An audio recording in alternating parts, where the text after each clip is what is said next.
and welcome to episode 331 of AvTalk. I am Ian Petchnick, here as always with Jason Rabinowitz. Hello, Ian. What's up? Hello, Jason. Happy Wednesday. I had to check like I didn't know what day it was because we record on a variety of days all the time. All of them ending in Wednesday. All of them ending in Wednesday. Indeed, we are here. Once again, it is Wednesday, August 6th, and it is time for another episode. I feel like we're in kind of that weird, it's still summer, but everyone's pretty much almost done with summer, and I don't know if I speak for all parents, but I am ready for my children to go back to school. I mean, maybe from a parental point of view, it feels like summer is over. But if you're in a business professional setting, this is right smack dab in the middle of summer where it seems like nobody on the continent of Europe works. So, it's pretty slow right now, and I'm okay with that. There's a Slack channel that we have for Flightradar 24 staff plans, and the number of staff plans listed increases when people are out of the office. There was a lot of scrolling today. Yeah. So certainly folks taking time off, but we're not off. We're here. So let's do the show. We have some updates from day 2 and 3 of last week's 3-day, 30 hours of testimony at the NTSB hearing on the DCA midair collision. So we recorded last Wednesday, which allowed us to discuss what we learned on day 1. But then we have day 2 and day 3. So day 2 focused a lot on air traffic control aspects of the airspace, of DCA in particular, of how the Potomac TRACON facility and DCA tower work together, how everyone's under a lot of pressure. And after all of that, most of the media headlines completely missed the point. What was that point? The point was the discussion about what's going on at an institutional level and how the FAA manages air traffic control facilities, how they're resourced, and how DCA in particular is impacted by political wins, shall we say, that are often beneficial to members of Congress, but not necessarily beneficial to the airport and or the airspace in which it sits. And the New York Times headline, Jason, do you remember seeing what it was? I don't. I tend to not to pay attention to the New York Times much these days. They went with the headline of controllers were not tested for alcohol after crash. That's why I don't pay attention to the New York Times a lot, because of nonsense like that. Yeah. Now I remember. So what they talked about was how the airspace around DCA is structured, and also how many aircraft are coming into DCA. And not only how many aircraft are coming into DCA, when they are coming in, and how compacted demand for DCA is. Because DCA is basically, it's a rush hour airport where you have huge peaks in demand at very specific times of day. And those just happen to be early in the morning because people want to get to DC for business, and in the evening when people want to leave. It's not spread out throughout the day. And that raises very interesting questions about how the airspace is designed and how much air traffic it can handle based on the resources that air traffic controllers have at the moment. And the Potomac TRACON manager, Brian Lehman, said that he requested the arrival rate into DCA be reduced in 2022 and 2023.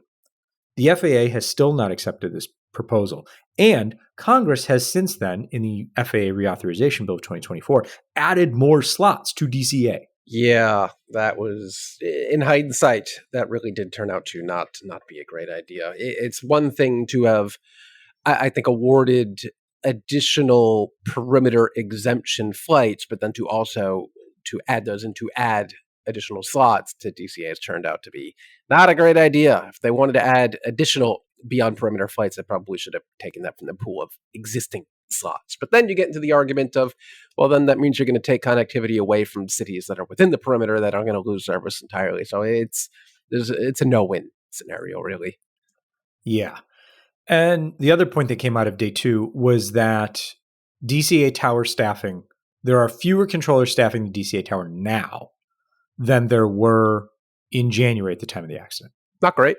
Not what you want to hear, but at least these days it seems like the FAA is far more willing and able and proactively putting in traffic management programs seemingly every day, even on clear blue days, that limits the amount of traffic during all of the busy hours into DCA. I mean, I've personally been affected by that. On a clear weather day, we had like an hour and a half ground delay program, and that was very much not the norm before January. Yeah, and so I think it's not a solution, but it's not a solution. It's certainly not a total solution, but it's like a wet Band-Aid. It'll work for a little bit, but it's not really your preferred method of treatment here. I've never considered that. I mean, think about a wet Band-Aid, right? No, it'll work, but it's like gross and icky and like you're not wrong. Yeah, it might help, but you really don't want to have it on for too long. I'm going to recover from wet Band-Aid and we're going to move on. Well, we go to day 3.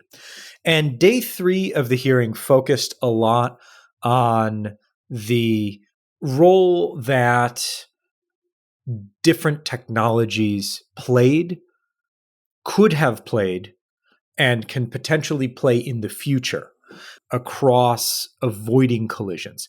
So we're looking at things like TCAS on the regional jet, a similar system on the helicopter, as well as a discussion about ADSB out and in. So the discussion about TCAS was actually really interesting, because TCAS works by detecting possible collisions and then providing pilots with immediate guidance at its most basic level.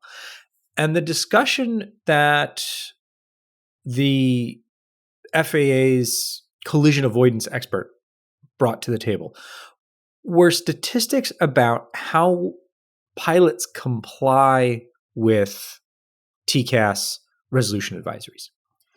And the question was about altitude. And so I'm quoting from, this is the Air Currents live feed from the hearings, because they were able to note down these statistics. This is above 2,000 feet. 90% of pilots comply with resolution advisories to slow or increase a vertical rate of descent. And that's a 60% of the total alerts given. Resolution advisories instructing a pilot to climb have a 65% compliance rate, and those to descend have a 70% compliance rate. Below 2,000 feet, compliance rates plummet. They drop down to about 30% for those that instruct the pilot to climb. So that sounds really bad, but they do note that often at these low altitudes, pilots are able to visualize and determine whether or not, they can see and avoid those particular aircraft without necessarily immediately complying with the RA. That stat above, above 10,000 feet is 90%? 2,000 feet. 2,000 feet. 2,000 feet. Yeah, 90% sounds pretty good. I mean, getting 90% of people to do anything is pretty good, but this is the kind of thing where it really does need to be as close to 100% as possible, or the system doesn't work. If 10% of pilots, when given a TCAS resolution, aren't following it, then the system kind of doesn't work at all. Well, here's the problem there, though. It only works if the aircraft are equipped with collision avoidance. There's that. The Army's Black Hawk helicopter was not. It didn't even have ADSB out turned on, so there was a whole lot of stuff not going on in that helicopter. If the helicopter had been equipped with the helicopter version of TCAS, designed for military aviation, the helicopter would have received an alert a little over a minute before the collision. Which is an eternity. Yeah. That system will only be installed in 2027, pending the results of testing and pending the results of funding from Congress. Having these exemptions for military aircraft, likely due to cost or operational needs or whatever, it's not great, since military aircraft obviously often share civilian airspace. Basically, every civilian general aviation aircraft had to be equipped with ADS-B out and all this other technology, or they can't fly in that airspace. It's kind of crazy that government aircraft like this were completely exempt up until maybe 2027, especially operating within such confined airspace like this. It's just, hindsight is 2020, but this is really makes you think. Yeah. And so some folks have actually done some thinking, and Senator Ted Cruz and a few other senators at the end of July, so late last week, introduced a bill to mandate changes to the current exemptions for military aircraft in regards to ADS-B, and increase the mandate not only to have ADS-B out on civil aircraft, but also ADS-B in. That would be a huge change. This proposed law would require that within 5 years, all commercial aircraft and all aircraft that have ADS-B out be equipped and use ADS-B in. So ADS-B out sends information, well, out to anyone and everyone. So the Flight Radar 24 receiver network, air traffic controllers, and other aircraft if they also have ADS-B in. We've talked about ADS-B in and a lot of the benefits when we spoke with a pilot and program manager at American Air. I'll put a link in the show notes to that episode. That was a fascinating episode. But basically, all the ADS-B data, all the ADS-B out data that is being sent out by aircraft can be interpreted by other aircraft and then used in those aircraft systems to give pilots a better overview of what is happening around them. Yeah. So basically, like pulling out the Flight Radar 24 app on your phone and looking at what's around you. Obviously, it'd be a lot less graphically stimulating, I guess. A lot more basic. Slightly less graphically stimulating. Yeah, slightly less pixels and dashes and things. But you'd at least be able to have kind of the same general awareness that anyone can have just by looking at an app on their phone. And it also allows for a lot of operational efficiencies. And that was most of our discussion around ADS-B in. But what this bill also does is it mandates that military aircraft operating in Class Bravo or Charlie airspace use ADS-B out. And it further defines sensitive government missions. Because right now, the DoD has a carve-out for any sensitive government missions. They don't have to have ADS-B on. And then they just decided, of course, that all of their missions were sensitive government missions, and they were not going to use ADS-B. Not great. Even if it was just a training flight. And yeah, of course, you want training flights to mimic as close as you can to whatever the actual real world scenario would be. But if you're doing this so constantly and you're flying on that air route that takes you within 100 feet of the arrival path of DCA, maybe look past that and just be a good neighbor so everyone else can see you. I can't imagine a scenario where if you're operating commercial, if you don't want to operate in commercial airspace, or if you don't want to operate with ADS-B, don't operate with commercial airspace, or go the whole hog and say, we need to close the airspace. Oh, that would go over poorly. I'm just saying. I think that's my point here. Yes. Hopefully things change and for the better. But as with many things, the rules of aviation are written in blood. And here there was a lot of blood, unfortunately, and rules will be changed because of that blood. And hopefully that will be the last of it, but too little too late for the lives lost. This shouldn't have happened is basically the outcome. Of course it shouldn't have, but just putting all the pieces together and hearing it after the fact kind of makes you angry that It even more should not have happened. Yeah, any of this was ever allowed to happen. Late last week, a Delta Airlines flight from Salt Lake City to Amsterdam experienced severe turbulence over southern Wyoming and ended up diverting to Minneapolis, where 25 people on board were taken to local hospitals. That included crew and some passengers. Photos from inside the cabin showed stuff everywhere. Usually, when there's turbulence, it's clear on the ADSB data. But in this particular case, it's extremely clear. This was not a case, and I've used this example before. This was not necessarily the case where you have, you're holding carbonated beverage in your hand. You keep it level, but shake it vigorously. This was a case where it was shaken vigorously and moved up and down quite a bit.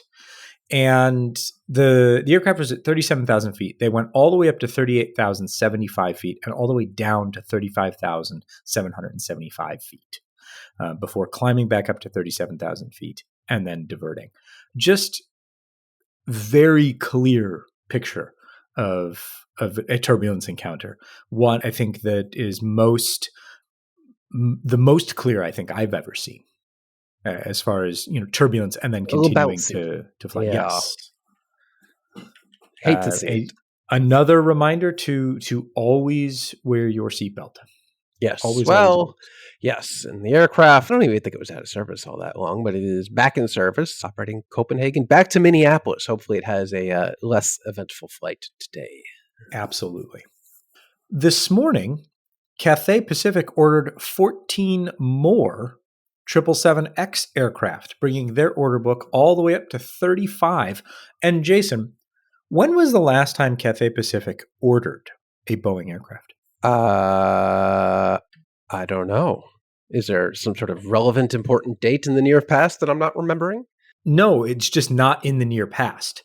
This is their first order since 2013. Oh, so that's why I can't remember it. It predates this podcast. Exactly. Yeah. That's a long time. But hey, 15 more up to 35. That's a nice round order. But it was a big week for the 777X. Things happened. It was indeed a big week for the 777X. It was so big that Boeing made a video about it, which is unusual. The fifth 777X to fly made its first flight this week. And so how old is this aircraft? It's old. It's not new. It ain't new, but it had its first flight. It did have its first flight. I think it's been on the ground for 5 years now? Right around 5 years. So this is also the first flight of a 777X in just under 5 years. The first flight. Right. So this is only the fifth 777X to fly ever. So November 2007 Lima. It is eventually destined for Singapore Airlines. But first, as reported by John Oshar at the Air Current, the aircraft is going to be used for high-intensity radiated field testing. I don't know what that means. How well the aircraft responds to electromagnetic interference. Oh, that's fun. Hopefully well. That's good. Yes, one would hope. Yeah, love the video that Boeing posted. It kind of has the vibes of like the actual first flight of an aircraft. Like, this is not a normal for an airframer to post the video of the first flight of the fifth produced version of an aircraft, but it almost kind of feels like they're taking it as like a reboot of the program. Like, hey, this isn't the actual first flight, but it's like, the ceremonial makeup first flight. From now on, we've got things figured out. We've got a path to getting this thing certified, and just pretend that this was the actual first flight. So start the timer from yesterday until delivery of the first 777X baby. Let's just look at that as the time from first flight to first delivery. Well, Cathay, for its part, says that they're confident they will get their first aircraft in 2027. We'll see. So we will see. Speaking of Cathay, Jason, Cathay Pacific is no stranger to ultra long haul flights. I mean, we're looking at 15, 16-hour flights from North America to Hong Kong. But 28 hours and change, that's a bit rough. Especially a bit rough if 11 hours of that is spent on the aircraft on the ground after you've already diverted and been in the air for 15 hours. Yeah, they've had quite a bit of nasty weather in Hong Kong. They were so close to landing in Hong Kong. It looks like they were right there. They were down to 6,000 feet, and they didn't actually even make an approach, but they noped out of there, went over to Taipei, where Cathay has a bit of a little mini hub there in Taipei. But I'm really confused about why they were kept on the aircraft for so long. Like Cathay, this is not some outstation or some city that Cathay doesn't even serve. This is a little mini hub for Cathay. So what, do we know why they were kept on the plane for so long? I don't. And I've seen conflicting reports, so I don't want to say which it might be. I haven't heard back from the airline yet with a statement, but it doesn't make any sense to me. I mean, I'm sure there were reasons. I can't think of a really good one because, as Jason mentioned, this isn't like diverting to. I was gonna pick a random Canadian city, but folks there always seem to do very well. Medicine Hat. Sure, there aren't facilities for folks. Like this is Taipei, an actual mini hub for Cathay. So something must have gone very wrong. Whether there was, I don't know, perhaps visa issues or I don't know. I can't think of a legitimate reason why people would have been kept on this aircraft for as long as they were. That is very odd. But hey, that's why we have laws and rules about that, at least here in the US, that the airline has to take extraordinary efforts basically after the 4-hour mark to get passengers off that aircraft or face extremely heavy fines, something United is learning all about this year at Newark. But really weird for this to happen at Cathay at this particular airport. But I feel bad for those passengers. Oh, so bad. They eventually made it to Hong Kong. That's great. Yeah. Oof. The bare minimum. 28 hours. Wow. We made it pretty much halfway through the show without mentioning Alaska's new livery. So we should do that now. Yeah? Okay. It's kind of a new livery. It's only for certain aircraft. And I would like to point out, Jason, it's not as good as the one you suggested. No. Well, it's the one that I prompted ChatGPT to make, which kind of actually did a really good job, where it kind of blended the really Aurora Borealis with the Hawaiian flower, and it had the face on the tail. And I think it's quite nice. But what Alaska went with is, I don't want to call it boring, but it's a bit more reserved. What we saw is the render on the 787. So I believe all of Hawaiian 787s will be transferred over to Alaska, which will operate trans-Pacific and then also transatlantic flights. But it's got your traditional Alaska billboard tile up front, and then kind of a weirdly reminds me of the Caribbean Airlines livery with it kind of looks like the hummingbird a little bit, but it's kind of just the Aurora Borealis tail. There's some green, there's some blue, but there's a lot of white on this airplane. A lot of white. I'm indifferent. I don't like it, but I don't not like it. It just is.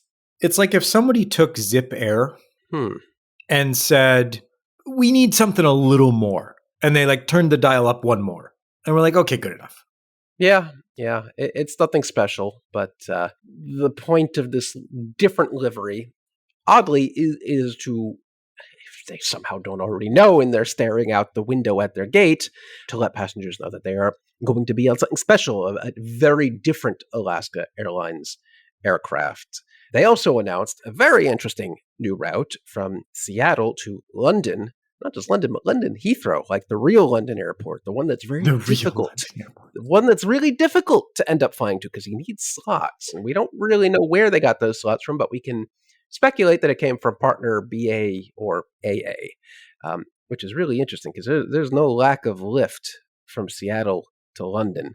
So hopefully these fares are pretty compelling for people in Seattle. But they also announced Reykjavik, Iceland, which will not be on a 787. It'll No, be it will on not. a 737-8. And I'm sure partner Icelandair is probably not all that happy about this one. I mean, I don't think the passengers are going to be all that happy about that one, No, but no, that is a long flight on a 7-3. Coincidentally, my parents were actually just on one of Alaska's, actually, I think Alaska's longest 737 flight from New York JFK to Anchorage. And yeah, that's a long time on a 7-3. But when I'm thinking of Alaska transatlantic, I would be thinking of this nice 787 experience, not the same thing you might be flying from John Wayne to Las Vegas all the way to Iceland. That's a long way on a plane, not configured for that. so Seattle Keflavik is about 200 and some odd miles longer than JFK Anchorage. Oof, that's a long way. And then I also wonder, will they be serving free meals in economy on that plane? Again, something that aircraft isn't really configured to be doing. So maybe if you want to go long haul in Alaska, track down those 787s. But in the future, an unspecified timeline, they'll also be refurbishing Hawaiian's old A330s, which is nice. No real details, but that one's overdue. So good to hear that one. Not that, I fly Alaska long haul here in New York, so not really a factor for me, but nice to know anyway. Good to know, and hopefully one of our listeners or some of our listeners can get something out of that. In other airline news, Canadian airline Nolinor has inaugurated a new 737-200. Huh? I mean, new to them. Still, huh? Nolinor now operates or continues to operate the world's largest 737-200 fleet. So this one is CFTWW, which was formerly with Chrono Aviation. So the one that was in all kind of a matte black. That's livery. good. And before that, with Sierra Pacific Airlines, not one you hear about much. And then Midway Airlines before that, Midway Express before that, and Air Florida before that, who initially took delivery of that aircraft in March 1981. There you go. Wow.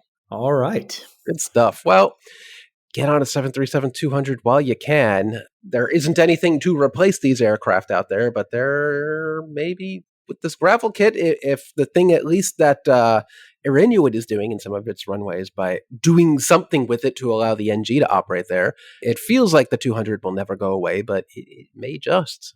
I mean, at some point, they do, in fact, need to go away. But not yet. Well, Jason, this week, one thing unfortunately does need to go away. ANA is retiring the R2D2 Special Livery 787.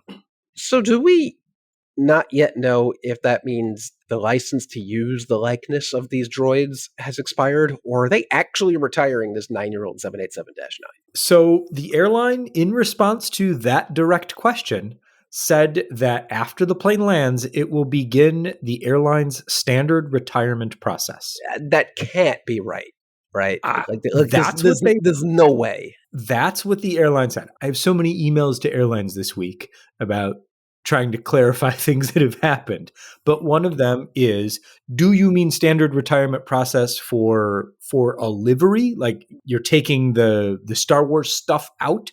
Or is this retiring this specific aircraft and you're going to fly it to the desert? I mean, we'll know sooner rather than later, either way, I guess. But yeah, I would be really surprised if they just no way. It's a 9-year-old 787-9. Like airlines don't just retire those airplanes. Those are coveted right now. This one actually works and everything. So yeah, that would be a surprise. I think there's some missing links in the communication here. Yeah, I think that's correct as well. My initial take was that they were just repainting it. But now with this added quote unquote clarification from the airline, I don't know. So I'm waiting to hear back for sure, and we'll update as accordingly.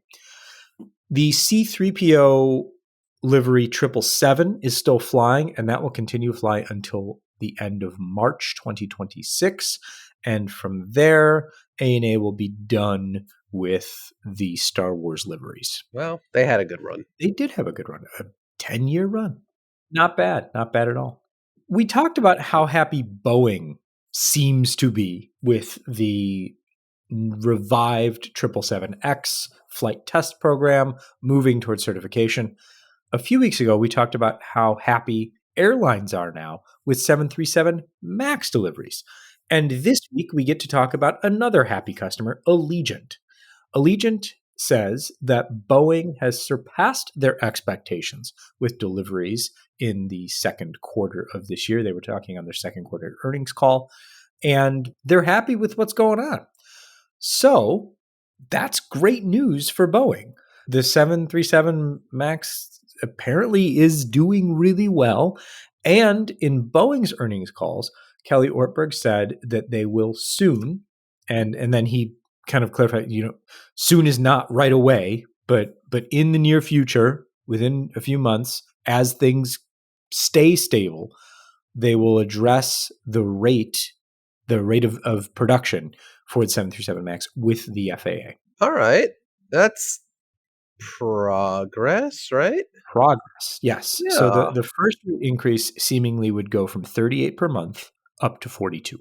Yeah. And from what I hear from the internet, there is actually a little 737 assembly going on up in Everett right now.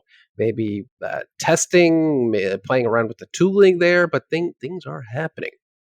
Interesting. And of course, they can't really, I don't think they could build a single aircraft there officially without that cap going up unless they ramped down in Renton, which seems extremely unlikely. But things are happening. Apparently, if you take the tour of the Everett facility and look really closely in the corner, that's something that they're not going to point out or tell you about. You can see a little bit of this going on. Aha. Interesting. So the Everett facility is the former production facility for the 747 and the soon to hopefully be fourth 737 production line that will be devoted exclusively to the 737-10, assuming it's certified. When and if those are ever certified, they'll be cranking them out up there. There you go. So we'll keep an eye on what soon means as far as a rate increase.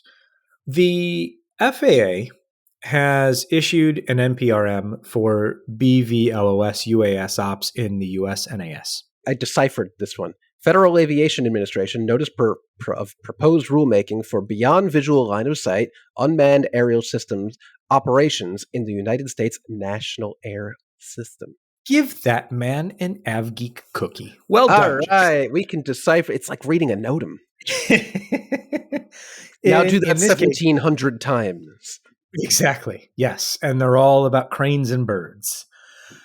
In this particular case, it's 647 pages. Oh, of course. Mostly acronyms. Let's actually do this. A list of abbreviations and acronyms frequently used in this document covers 1, 2, 3, 4 pages. That's a lot. Imagine how long the total document would be if they didn't do these abbreviations. We need smaller print. We need bigger margins. Expand the margins. Exactly. Double-sided printing. So what this proposed rulemaking does is sets forth what the FAA believes or wants the beyond visual line of sight operations for UAS to be when they fly in the U.S. National Airspace System. So think more along the lines of commercial drone activity. Things like, as the DOT secretary said today, bringing you a Starbucks coffee with a drone. No, don't want that. Don't want that. But what this does is it lays out throughout the 647 pages, which you can read via a link in the show notes if you need to be put to sleep, I guess, at night. It lays out everything that they want to require for identification, markings, operations, for various sizes of uncrewed air systems, for what happens in the event of this, what happens in the event of that, all sorts of good fun stuff. What medical will be required for operators, et cetera, et cetera, et cetera. So it's a comprehensive document that lays out the FAA's approach to regulating these activities. Good news is a lot of this has already been taking place. So there's some real world experience here because of the exemption carve-outs that have existed up till now. So this isn't, we're making this up as we go. Well, it is kind of, we're making it up as we There's a go along, little and bit now of we're that. codifying. So, but this isn't, we have no data. And we think this is how it should go. This is the data we've gathered so far, and this is what we want to do based on what we've learned so far. So give that a read if you like, or you can just read the summary. I think that'll probably be enough for most people. But exciting to see, but also I'm nervous I mean, about this. yeah, but certainly there's got to be better applications and use cases than delivering lukewarm coffee to you beyond line of sight. I mean, hasn't Amazon already been doing this moderately successfully in some test locations where they just dispatch drones and they drop crap on your driveway? Yes. And so this would codify all of that so that anyone who wants to deliver stuff could deliver stuff onto your driveway. Could be fun indeed. These rules are a ways off, and there will be a lot of public comments, which regular listeners know I really look forward to reading. Jason, last week we talked about Brazilian aviation in context of Embraer's sales of jets to the US specifically. We talked about the applicability of tariffs, and at that time it was a little uncertain. You had the text in front of you that ended up being the actual text, where commercial aviation and associated parts and things are exempt from the additional tariffs. But Embraer also is trying to argue to the US that, hey, we shouldn't have to pay that 10% tariff that's on top of everything either. So we'll Yeah, see how that goes. I agree. I don't know what else to say to that. Yeah. That is where we leave that particular story with an update there. Jason, I didn't see this one coming, and neither will the pilots if they go with the aircraft that they showed during the announcement. Oof. Yeah. Who are we talking about? We're talking about Somali Airlines? They're back.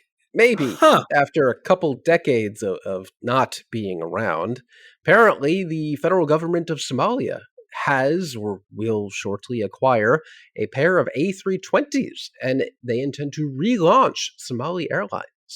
After decades of, well, having all sorts of reasons to not be operating an airline, but they want to try to claw back some of the air traffic in Somalia from foreign airlines. Their first stab at it, and some of their materials they put out, includes well, you say this is a 707, but it kind of looks like a single deck A380 to me, but also it's I really hope it's an AI rendering of an aircraft and not a photo of something somebody actually had on a desk. Because if this is what Somalia is putting down on the desk, they should not be allowed to start up an airline. Because, wow. Among other things, the aircraft has no flight deck windows. It also has no horizontal stabilizer. Tail is on backwards. It's Details. missing a winglet. I'm pretty sure the engines are not securely attached to the pylons, which is a problem. Yeah, there's a lot going on here. Whether or not this was real or AI generated, I can't imagine there are many people looking at this and saying, "Yes, this is airplane. This is what airplanes look like." Good job, everyone. Hopefully the A320s are in better shape. Okay. I wonder if Steve over at Nomadic is the one bringing those over. There's always a chance. We'll have to. If he finds this model that they have on the table, if he finds that Please actually bring it parked back at a for us. Somali airport somewhere, I would like to see that in the next episode of his show. Absolutely. Elsewhere in the world, Russia is set to fly a completely domesticated MC-21 for the first time this month. So the MC-21 began as a commingled Russian and Western aircraft. It has been partially domesticated thus far, and they have finally completely domesticated the aircraft, removing all parts due to all parts from the aircraft that are restricted under the current sanctions regime. So it's taken them a couple years, but they've done it, and they're going to fly it this month, I guess. All right. Good for them. Good luck. Also good for Lufthansa Group, they've walked away from the Air Europa talks. Too bad. This whole thing is, every time we talk about this, I always forget that Air Europa is still around, and yet they are. So Turkish Airlines now remains the only interested party in providing any sort of financing to Air Europa, which is continuing to just kind of limp along as best they can. So we will likely see Turkish invest some money in them in the near future. I guess. Okay. Such a long, winding story. This started, I think, back in 2019, right? IAG was originally going to scoop up Air Europa, and then that went wayside. And then Lufthansa Group, if Lufthansa Group can't even make it work, I don't know. Maybe Turkish has got something, a couple tricks up its sleeves. But Lufthansa, if they could take ITA but can't make Air Europa work, I don't know. I don't know either. And they rejected my bid, so well, probably for the best. Probably, yeah, for all of our sakes. A few episodes ago, we talked about the impending launch of Iranian 777 operations. So these were former Singapore and Knox-Scoot 777s that were in storage in Cambodia, and then were then ferried to Iran, using permits that we now know were either falsified or expired, shocking, based on registry in Madagascar. Huh? Folks have been now arrested because Madagascar was super mad that somebody dared to use their aircraft registry for all of these shenanigans. Yeah. Not a country I expected to be involved in the delivery of Southeast Asian 777s to Iran. So, yeah, Madagascar probably doesn't want to have a reputation of becoming that country you register your illicit aircraft with plans to illegally deliver them to sanctioned countries. So, good for them. I don't know who they arrested, but I will tell you. Actually, okay. I won't tell you, because these names, I've tried to pronounce the names before we started and did not have much luck, because I actually learned this recently from a YouTube video one of my kids was watching. In Madagascar, it's like German nouns with names. As families go from generation to generation, get married, and the family grows and things like that, names just get put together. And so they just get longer and longer. And I'm not going to try and pronounce all of these names, but I will say that the company was UDAAN Potentials Limited, which was operating as Fly Madagascar. They've never flown anything in their lives. And there was also an Indian man who was involved in this, falsifying the documents to extend the registrations of these aircraft so that they could then be ferried from Cambodia to Iran. Well, I guess their potential really was limited. Those guys have been arrested. The two people have been arrested. And the transport minister has been sacked.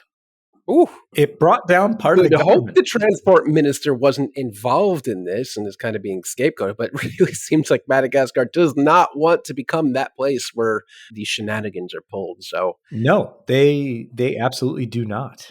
There's no indication that the transport minister was involved in this, but I think this is one of those face-saving. Yeah, I just can't help but wonder how Madagascan natives get drawn into such a thing like this. Like that's just not the kind of place you expect it from. And it seems like Madagascar really doesn't want to make it the kind of place you expect this to happen. So good on them, I guess.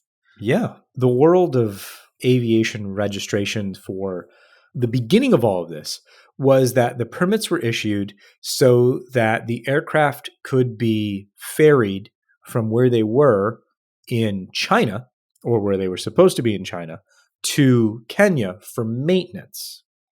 That never happened. And then once they had those permits, then they illegally extended those permits and forged them so that they could then fly these aircraft from Cambodia to Iran. They were very mad about this. In legitimate aircraft news, Rolls-Royce has retired its 747-200 flying testbed. So that's November 787 Romeo. And the 787 comes from its extensive use for the 787 engines. Yes, I'd love to see a list of all of the different engines and technologies that this elderly 747-200 tested over the years. We know it tested the Trent 100, the GE. Did it do the GE9X? No. Did it? No, that would be the GE. Yeah, that makes sense, doesn't it? I'm reading an article that has all sorts of things listed. I'm like, that doesn't make any sense. But I'd love to see just a list of all of the different engine types that this aircraft had the good graces of testing over the years. And I can't immediately find one. And you would think it would be easy, but it's not. We could always just ask Rolls-Royce. That's true, huh? We could do that. In fact, Jason, I'll do that for you. Okay. Thank you. Okay. One of the engines that it did carry was the Rolls-Royce Trent 1000. And the specific Trent 1000, the Trent 1010 engine, celebrates an interesting anniversary this week, because this week marks the anniversary of the world's largest aircraft self-portrait. This was August 2017, so not long after we had started doing this podcast, that Boeing took a 787 test aircraft up for an 18-hour test flight to do ETOPS testing on the Trent 1010, which would then go on to power the 787-10. They, during the course of this 18 hours, decided that it wasn't good enough to just fly around willy-nilly or make a big circle around the US or anything like that. No, they were going to draw a 787 and draw one they did. So for those that don't remember or haven't seen it in a while, we'll put a link in the show notes to the 787 artwork. But they did a really nice job. Colored in the lines and everything. That would be a difficult feat. Okay, might take a while. Yeah, exactly. Here, let's see how long we can stay in the air. To close out the show, we're going to get to some listener mail and some comments. But before we do that, Dorkfest and Spot LAX are coming up at the middle of September. Let me pull up my calendar so I have the correct dates. So September 13th is the date that you're looking to put on your calendar. That's going to be both Dorkfest and Spot LAX, though Spot LAX kind of extends throughout the week. Jason and I are getting in there on Friday. If you're staying at the H Hotel and attending the NYC Aviation Spotting Party, I'll be there as well. Saturday, we're doing the early morning ramp tour at LAX by the Flight Path Museum. And then there's the raffle and regular old Dorkfest over by the In-N-Out at LAX. But this year, you need to RSVP for Dorkfest if you want to be entered to win prizes. I will not be running around like a chicken with my head cut off distributing raffle tickets this year. You'll be running around like a chicken with its head cut off doing other things. Exactly. Sure. But it won't be for the raffle. But it won't be for the raffle. So there's a link in the show notes that takes you to Brett over at Cranky Flyers website where you can RSVP for both the ramp tour and the raffle. So you have to RSVP to be entered into the raffle this year. There were too many problems. It's a good problem to have. There's just so many people that show up that doing it with raffle tickets has become too cumbersome. So this way, everyone gets a fighting chance at the raffle, and it's much easier on Brett, and it's also a little easier on me. So do that, click the link, go there. Now to the listener mailbag. Jason, Jonah wants to know what scope clause is. We talk about it a lot, unfortunately. And I feel like we need a concise definition. So what is scope clause? Scope clause is more than just the arch nemesis of Embraer, unfortunately. It is a clause in the contract that the U.S. majors, so Delta, United, American, have different versions of these scope clauses that dictates basically the flying that these airlines can farm out to their regional operators. And each airline has different limitations, be it weight of the aircraft or size of the aircraft, and limitations for the number of those aircraft they can have. So there was a good video put out by Wendover Productions recently that gets into a lot of this on the United side.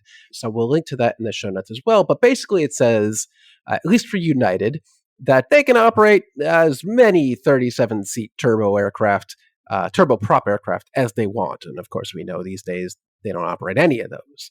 Then there is the next level up, 50-seat aircraft, which has traditionally been the ERJ 145 and the CRJ 200. They can operate just as many of those as they want because they're undesirable aircraft. They're hugely expensive. And apparently in the United contract, they can operate as many 50-seat aircraft as they want, provided that such aircraft do not number more than 90% of the number of single-aisle aircraft in the company fleet. I don't foresee that happening at any time in the near future. So they are free to operate as many 50-seat aircraft as they want. However, where it gets really impactful is the number of 70 or 76-seat aircraft, really anything above 100. There are firm limitations to both the weight of these aircraft and the number of seats on board. So in United's case, they can operate a total of 255 76-seat aircraft plus 70-seat aircraft, and out of all of those, only 153, maybe 76-seat aircraft. And of course, Ian, if United is allowed to have 255 70-plus seat aircraft, how many do you think they have? 255. On the nose, year after year after year. This has become an interesting case here where United's regional aircraft are actually derated or limited and operate well under their capabilities. And this is how we ended up with the situation of the CRJ 550, which is really a CRJ 700, which can hold 70 to 76 people. But because of this scope clause, they've actually reduced the number of seats on board and the range of the aircraft to only seat 50 passengers. So they can have as many of those as they want, and it lets them operate some first-class routes and have some additional aircraft that passengers don't actively hate. But that's essentially what that is it preserves the mainline network and mainline pilot flying jobs so that they can't farm out all of their flying to regional airlines. Because if scope clause didn't exist, there's a chance that you could end up with a United Airlines that doesn't even have any domestic aircraft, that they farm that all out to regional partners. Realistically, that's not going to happen. But these scope clauses ensure that the majority of domestic operations or narrow-body operations really stays within the actual proper company, doesn't get contracted out to Republic or SkyWest or whomever else. Just for clarity's sake, the scope clause, the clause that we're talking about is a clause in the pilot's contract with the airline. So the pilot's union contract. And it can be changed. It never is changed. And that's how many companies have learned this the hard way, be it Embraer with the E2 or Mitsubishi with the MRJ, which met its ultimate demise because of the scope clause never having been changed. Probably should be changed at some point, but nope, doesn't really seem too likely, does it? It does not seem likely. That's a whole other conversation. That is, yeah, this conversation is just what is, not what should. The other piece of listener mail that we got was, hey, you guys haven't talked about the 747 and Space Shuttle Lego set. And that, dear listeners, it's kind of by design, because you'll know, I hope, that we also have a YouTube channel. And over on that YouTube channel soon, we'll talk a lot about the 747 and Space Shuttle Lego set. So stay tuned for that. If you saw the Concorde video that we did, think similar, and hopefully look forward to that, where maybe you'll have a chance to win a Lego 747 and Space Shuttle set. We'll see. But stay tuned for that. That'll be coming up in the, I don't want to say next couple of weeks, but in the near future. Ian's working on it, putting them together piece by piece. Working it brick by brick. And on that note, we have built this episode brick by brick, and the episode is done. Thank you all so very much for listening to episode 331 of AvTalk. I am Ian Petchnick, here as always with Jason Rabinowitz. Thanks for listening.